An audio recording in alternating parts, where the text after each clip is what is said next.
the same thing happened. They'd go to another local lab and have them check it. It would come back and it just wouldn't be exactly a perfect match. And that's very frustrating for the dentist, but even more so frustrating for the patient, because what do they think during that time? What are they thinking as you're trying it in for the third or fourth time? They think you don't have a clue what you're doing. They think you are, one of the worst dentists. And I mean, it's just, they think you just don't know what you're doing.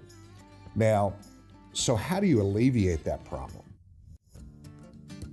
Hello, everyone. This is Dr. Bruce B. Baird, and you're listening to the Productive Dentist Podcast. In this podcast, I will give you everything that I've learned over the last 40 years in dentistry, working with thousands of dentists. I'll tell you, it's not that my way is the only way. It's just one that has worked extremely well for me, and I'd love to share that with you, so you too can enjoy the choices and lifestyle that productivity allows. More time for things you love, increased pay, better team relationships, and lowered stress. Let's get into it with this week's episode of the Productive Dentist Podcast.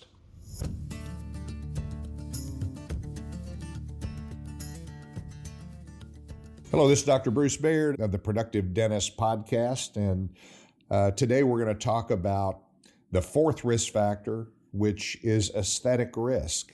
And what do we mean by aesthetic risk?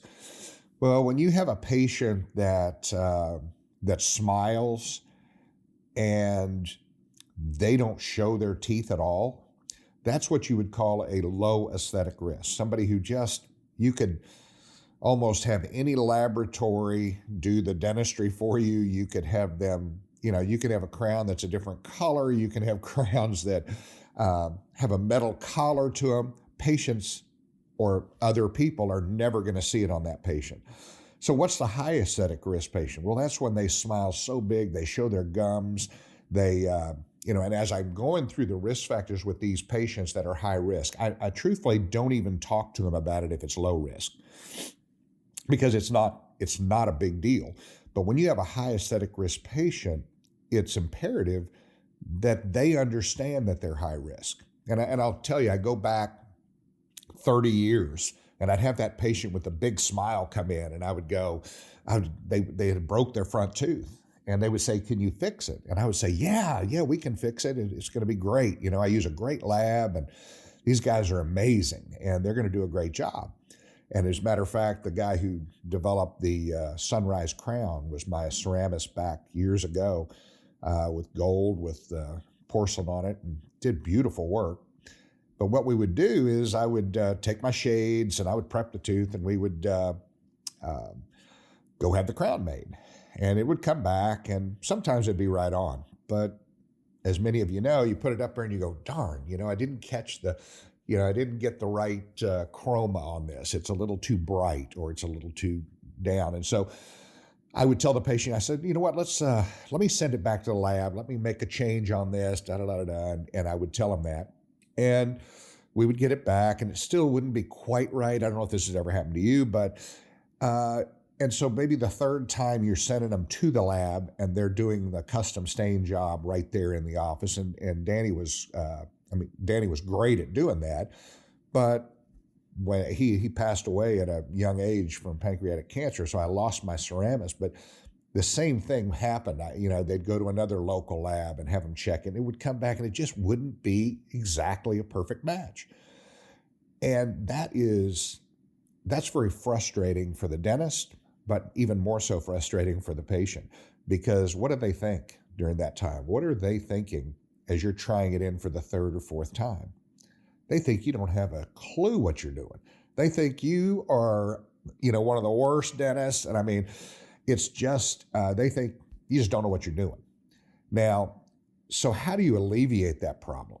Well, I'll very simply, in talking to the patients about risk factors, I explain to them that they're a high risk.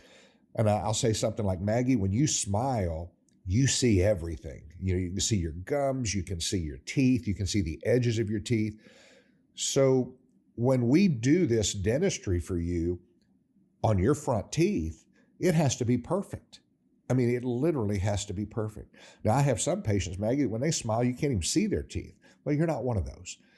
And so I have options as a dentist at that time I used to charge 1.5 times the cost. So if a crown was 1,000, I would charge 1,500. If it was 800, I'd charge 1,200. And I tell the patient, your teeth are going to be a little more expensive because of that high, big smile that you have. It's got to be perfect. My commitment to you is to make sure that it's perfect. Now, it may take us longer. It may not be an overnight deal. We may have to send you to the lab to have it done. We may have to, it may take 3 or 4 appointments. So having said that, now the patient knows it may take 3 or 4 visits in order to get this done correctly. And what does the patient think when you get it done the first visit or the second? First of all, they know they're very difficult, but you know that you're committed to giving them what they need, which is a beautiful crown that you can't tell the difference between it and the teeth around it. Now, I've been very fortunate. I've been using CEREC technology now for, as most of you know, for years. But I didn't do a lot of anteriors until probably the last 8 years. And the software has gotten so good. And I'm able to pick blocks. I've learned to do custom staining myself. And so when I'm sitting there with a CEREC, and I've told this patient that it's going to be extremely difficult. I don't care if you're using E4D or whatever, scanning and sending it to a lab. I don't really care. But my advantage over the competition, the other dentists around, is, first of all, I can do the crown in one visit, but I can also do custom staining, and I can do it where the patient is watching me. And so now they look at it as, wow, I mean, Dr. Baird and his team, man, they really know what they're doing. And they go out, and when they start talking to other patients, they're saying, oh, you've got to go see them, because they can do the staining. And, some people have a big, high smile. They're actually talking about risk factors to their friends who they know have had dental issues. So it's an absolutely amazing practice building tool to be able to do it right there chairside. Even more so, it is the opportunity to set yourself apart, from other dentists. And I'm not trying to take anyone else's patients, but what I will tell you is I'm going to do the best dentistry that I can possibly do. If I'm not good at staining, I'll go to staining courses. I'll go learn. I'll go to Vita. I'll go to, whoever I need to go to learn how to do it. And that's what I've done over the years. There are actually some AACD fellows that were lab technicians before they became dentists. So they've learned how to do that. Well, anybody can learn it. It just takes some time. So these are the things that I look at when we are talking about the high aesthetic risk patient. The other thing that you have to look at is, what about that patient that's a high aesthetic risk that is losing their teeth? From a denture standpoint, they're going to lose their teeth, or what I call terminal dentition. They're going to lose them. You have to be very, very aware in taking impressions on where you want that smile line to be. And so what I'll do is, when we're taking impressions for say dentures, or whether it be immediates, whether it be, whatever it is, a hybrid bridge up top, all of these things come into play whenever you're doing these more complex type treatment plans. So let's say first, if it's a denture first, well, that they're going to smile to a certain level. So you're going to want to have that gingiva starting there. But what about that hybrid bridge case? What if a person smiles with no teeth in and they show that upper ridge? What does that tell you? Well, what it tells me is, we're going to have to do, if I'm going to go with a hybrid that has to have, 13 millimeters of thickness, I'm going to have to take away a bunch of bone. Now, does that bother me to do that? Well, not really, but I have to know that this patient, when they smile, I got to have 13 millimeters above that. So those are things that are critical. As a matter of fact, when I have a patient that has so much bone, in many cases, I'll do more of a crown and bridge type FP1, where I'll have more crown and bridge. I'll put the implants in, but it will be really no pink there, because when they smile, they're already showing it. I would also rather do a little alveoloplasty so that smile line is right at that level. I hope that makes sense. So it's extremely critical in implant prosthetics. What I've seen people, and this is something you have to be very, very aware of. You go in and you're saying, I'm just learning to do implants. I'm going to pop 4 implants up top. We're going to get rid of the roof of the mouth for you. And so you go in, you pop in the implants, and then you put your snaps on, and all of a sudden you realize, good grief.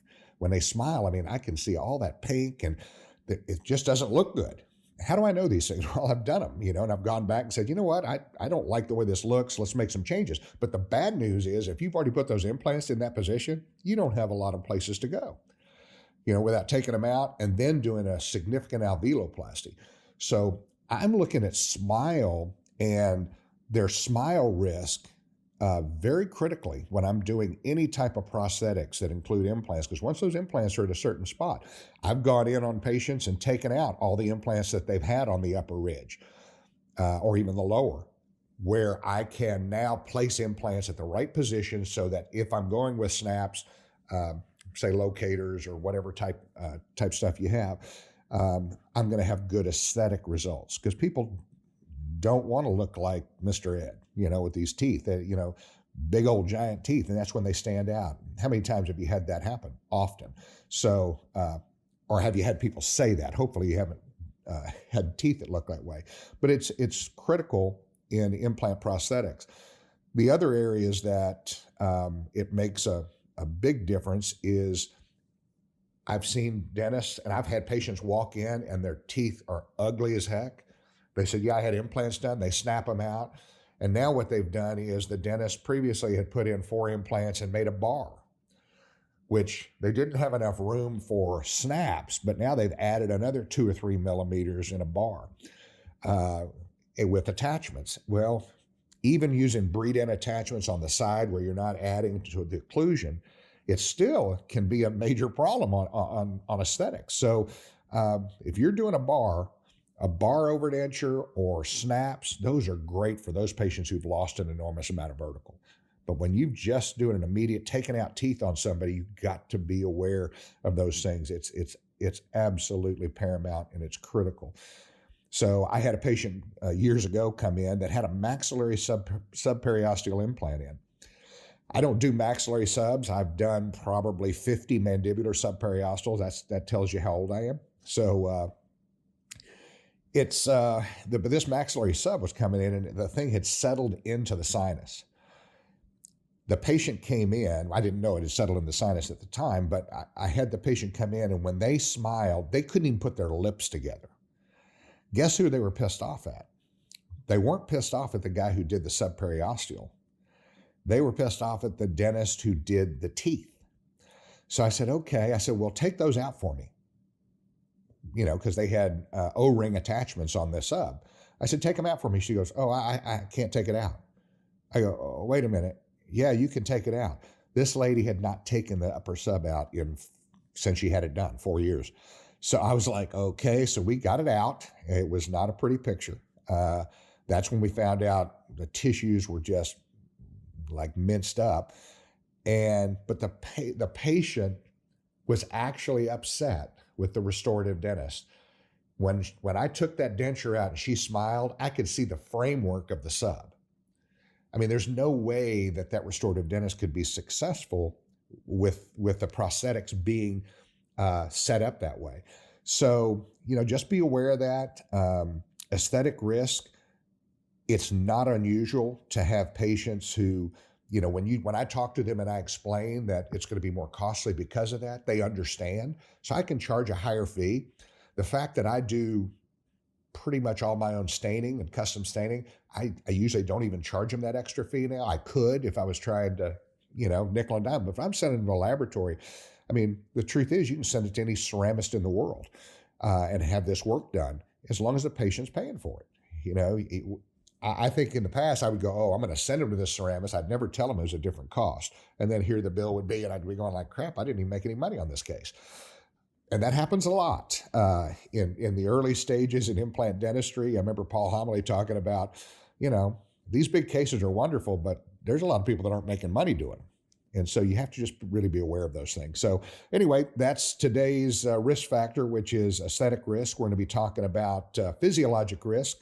and some other risk factors that I've made up myself that I work with my patients on a day-to-day basis. So I hope you guys have a great day. Send me questions if you have to bruce@productivedentist.com. Go to iTunes, go to the store and register for the podcast. That I would really love it if you do that, and tell your friends, because we'd love to have them get involved. So talk to you next time. Hello, Reagan Robertson here from Productive Dentist Academy. Do you ever have that nagging feeling that you deserve more case acceptance, more time with your family, more profit without sacrificing excellent patient care? I have great news for you. You can join your favorite PDA podcast hosts, Dr. Chad Johnson, Dr. Bruce B. Baird, Dr. Victoria Peterson, and myself at a PDA productivity workshop in 2023. This is full immersion CE, where we give you the resources and tools you desire so you can align your team, streamline your systems, and consistently produce more without raising your fees and without more time in the chair. This is the nation's #1 dental business course, and the best part is this program guarantees your dental practice growth. We have 2 events in 2023, March 2nd to the 4th and September 28th to the 30th. Fair warning, these events fill quickly. March is already half full as I record this, so grab your registration today. If you have to have it right now, you can email directly Brent, BRENT, at productivedentist.com to save your seat. And hurry, these events fill fast. Thank you for joining me for this episode of the Productive Dentist Podcast. If you found this episode helpful, make sure you subscribe. Pass it along to a friend. Give us a like on iTunes and Spotify, or drop me an email at podcast@productivedentist.com. Don't forget to check out other podcasts from the Productive Dentist Academy at productivedentistpodcast.com. Join me again next week for another episode of the Productive Dentist Podcast.